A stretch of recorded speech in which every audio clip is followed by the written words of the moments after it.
નમસ્કાર, news for ઇન્ડિયામાં આપનું સ્વાગત છે. હું હિમાની આપની સાથે. તો નજર કરીએ આજના ટોપ 10 સમાચાર પર. કાનપુરમાં સાબરમતી એક્સપ્રેસ ટ્રેન દુર્ઘટના બાદ હવે ટ્રેન સેવા ફરી શરૂ. 24 કલાકમાં 500 મીટરનો ટ્રેક તૈયાર કરાયો. પહેલા ગુડ્સ ટ્રેન પસાર થઈ અને પછી 10ની ઝડપે પસાર થઈ લોકમાન્ય તિલક.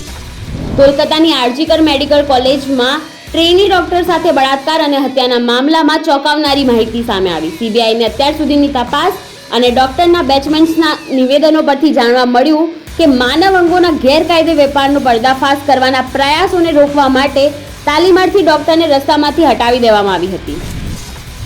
કોલકાતાની મેડિકલ કોલેજમાં જુનિયર મહિલા ડોક્ટર પર દુષ્કર્મ હત્યા ઘટનાના વિરોધમાં અમદાવાદની 1500થી વધુ ખાનગી હોસ્પિટલોએ હડતાલ પાડી હતી, જેના પગલે 15,000 જેટલી ઓપીડી અને 2,000થી વધુ પ્લાન્ડ સર્જરી રદ કરવામાં આવી હતી. કર્ણાટકમાં મુખ્યમંત્રી સિદ્ધારમૈયા સામે જમીન સાથે જોડાયેલા એક ભ્રષ્ટાચારના મામલામાં કેસ ચાલશે. કર્ણાટકના રાજ્યપાલ થાવરચંદ ગેહલોતે આ કેસ ચલાવવાની મંજૂરી પણ આપી દીધી છે. સિદ્ધારમૈયાએ આ મામલે પ્રતિક્રિયા આપતા કહ્યું કે આ ચૂંટાયેલી સરકારને અસ્થિર કરવાનું ષડયંત્ર છે.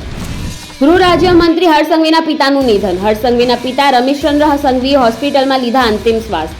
લાંબા સમયથી હતા તેઓ બીમાર. ગૃહ રાજ્યમંત્રી હર્ષ સંઘવી પિતાનું કવચ ગુમાવતા રડી પડ્યા. હવામાન શાસ્ત્રી અંબાલાલ પટેલે ગુજરાતમાં વરસાદની આગાહી કરી છે. રાજ્યમાં 22 ઓગસ્ટ સુધી હળવાથી મધ્યમ વરસાદની શક્યતા છે. દાતા, અંબાજી તથા અરવલ્લીના શામળાજીમાં ભારે વરસાદની આગાહી કરવામાં આવી છે.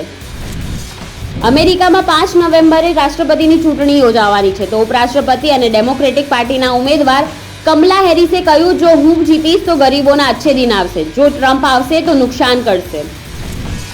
7.2ની તીવ્રતાના ભૂકંપથી જ્વાળામુખી ફાટ્યું અને હચમચી ઉઠ્યું રશિયા. મધરાતે રશિયા ધ્રુજી ઉઠ્યું હતું. જ્વાળામુખીની રાખ 8 કિલોમીટર ઊંચે સુધી ફેલાઈ. હવે સુનામીનું જોખમ તોડાઈ રહ્યું છે. એર ઇન્ડિયાના ક્રૂ મેમ્બર પર લંડનની હોટલમાં હુમલો. એરલાઇન અનુસાર આ ઘટના 15 ઓગસ્ટના રાત્રે લંડન હિથ્રો ખાતેની રેડિસન રેડ હોટલમાં બની હતી. બહારથી આવેલા એક વ્યક્તિએ મહિલા એર હોસ્ટેસ પર હુમલો કર્યો હતો. પોલીસે તપાસ શરૂ કરી છે. સોશિયલ મીડિયા પ્લેટફોર્મ એક્સ બ્રાઝિલમાં તેમના તમામ ઓપરેશન્સ તાત્કાલિક અસરથી બંધ કરવાની જાહેરાત કરી છે. કંપનીએ આ મોટો નિર્ણય બ્રાઝિલ સુપ્રીમ કોર્ટના જજ એલેક્ઝાન્ડર ડી મોરસની સેન્સરશિપ ઓર્ડર બાદ લીધો હતો. જો કે બ્રાઝિલિયનો માટે એક્સની સેવાઓ પહેલાની જેમ જ ચાલુ રહેશે.